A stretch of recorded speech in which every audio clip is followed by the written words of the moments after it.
Pascual, one of the owner of Yummy Chicken. I'm currently working as bank employee under PS Bank as under credit.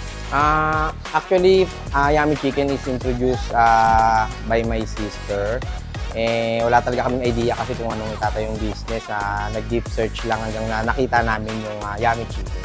Pagkakaiba siguro kasi although marami naman ako natikman iba't ibang klaseng chicken, no? Siguro yung sauces niya is talagang authentic yung lasa.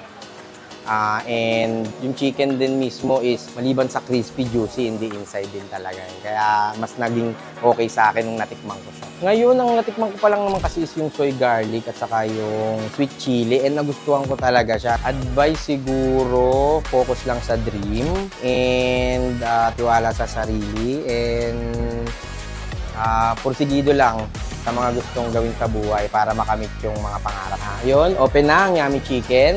And sana tangkilikin natin. And dito nyo kami makikita sa Cementina Building, Binakayan, Kawit, Cavite. And for contact details, please check lang sa page namin. Thank you!